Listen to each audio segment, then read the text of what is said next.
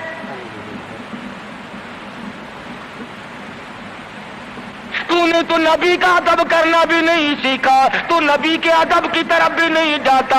ابو ایوب انصاری سے جا کے پوچھ لے, کوٹھے پہ بیٹھنے کے لیے تیار نہیں, کھڑا ہوا سوچ رہا ہے ششو پنج میں ہے, نیچے جاتا ہوں نبی کے حکم کے خلاف ہو جائے گا, اوپر بیٹھتا ہوں بے ادبی ہو جائے گی. علماء نے لکھا ہے ابو ایوب انصاری نے مدینے میں ساری رات منیرے پہ لٹک کے گزار دی.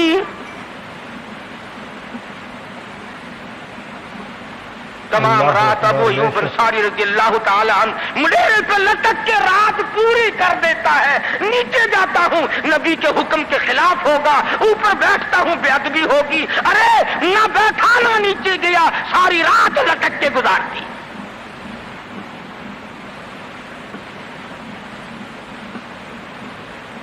آج ہم سوچنے پر مجبور ہیں کہ آخر ہم بے ادبوں کے ساتھ ہوگا کیا, بنے گا کیا. جن لوگوں نے ادب کیا ان کے مقدر جاگ اٹھے, ان لوگوں کو خداوند کریم نے دنیائی میں بخت لگائے. حضرت خالد بن ولید رضی اللہ تعالی عنہ اطلاع دی گئی, خبر ملی کہ عیسائی سردار عیسائی بادشاہ 1.5 لاکھ کے قریب فوج لے کر مسلمانوں پہ حملہ کرنے کے لیے آیا ہے.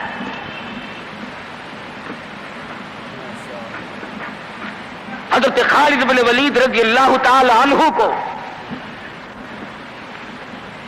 50-60 آدمی دیے, جاؤ بادشاہ کی فوج کا اندازہ لگا کے آؤ, تخمینہ لگا کے آؤ, اسلحہ دیکھ کے آؤ, ان کی تعداد کا اندازہ لگاؤ وہ کتنے ہیں. حضرت خالد بن ولید رضی اللہ تعالی عنہ چند صحابہ کرام کو ساتھ لے کر کے پہنچے. عیسائی بادشاہ کو پتا چلا, اس نے حضرت خالد بن ولید رضی اللہ تعالی عنہ کو بلایا اور کہنے لگا کہ دیکھو جنگ اچھی چیز نہیں ہے, ہم سے صلح کر لو, ہم سے صلح کر لو. حضرت خالد فرمانے لگے صلح میں دیر کیا ہے, قول لا الہ الا اللہ محمد الرسول اللہ صلی اللہ علیہ وسلم, کلمہ پڑھ, مسلمان بن جا, میرا بھائی بن جا, جنت کا حقدار بن جا, میرے نبی کا غلام بن جا, اللہ کی توحید کا ماننے والا بن جا, ابھی تمام باتوں میں صلح ہو جائے گی. وہ کہنے لگا بڑا جلدی کلمہ پڑھا ہے, جیسے میں اکیلا بیٹھا ہوں, تو نے میری فوج دیکھی ہے, 1.5-2 لاکھ فوج لے کے آیا ہوں, کھا جائے گی میری فوج تمہیں. کلمے پڑھا رہا ہے.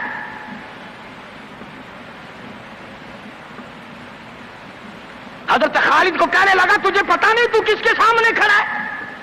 فرمایا ہاں ایک عیسائی کافر کے سامنے کھڑا ہوں. وہ کہنے لگا ہے کوئی جلاد؟ فوراً تلوار لے کر حاضر ہو گئے, کہا اس گستاخ کی گردن کاٹ مارو. حضرت خالد کے ساتھ 2 آدمی اور تھے, انہوں نے یہ نہیں کہا ہے جی اجی ہم تو یوں ہی بات کر رہے تھے جی, اجی آپ برہم ہو گئے, اجی حضور آپ ناراض ہو گئے. حضرت خالد نے یہ نہیں فرمایا کہ باہر والوں کو اطلاع کر دو, وہ 50-60 آدمی تو ہمارے ساتھ مل جائے. 2 ساتھیوں کو فرمایا اب ایک دوسرے کی طرف مت دیکھنا, تلوار نکال لو, انشاءاللہ حوض کوثر پہ ملاقات ہوگی. بے شک بے شک. 3 آدمی 1.5-2 لاکھ کے مقابلے میں ٹکرا گئے. یہ نہ سوچا کہ ہوگا کیا. حضرت خالد بن ولید رضی اللہ تعالیٰ عنہ اور 2 ساتھی اور تمام کافروں کی فوج میں گھر گئے. جنگ شروع ہو گئی. ابو عبیدہ بن جراح رضی اللہ تعالیٰ عنہ کے خام میں مدنی کریم صلی اللہ علیہ وسلم تشریف لائے. فرمایا ابو عبیدہ تو سویا ہوا ہے, میرا خالد گھیرے میں آ گیا. گھبرا کے اٹھے، شور مچایا، لوگوں جلدی کرو جلدی کرو۔ السلام علیکم ورحمۃ اللہ وبرکاتہ۔ دوستو ابھی آپ نے خالد بن ولید کا بہت ہی پیارا واقعہ سنا دوستو خالد بن ولید نے 100 جنگیں لڑی ہیں دوستو ہر جنگوں میں انہوں نے فتح حاصل کی ہے۔ دوستو بیان آپ کو پسند آیا تو ہمارے چینل کو سبسکرائب، ویڈیو کو لائک ضرور کر لینا۔ کل پھر ملتے ہیں ایک نئی ویڈیو میں، جب تک کے لیے السلام علیکم، خدا حافظ۔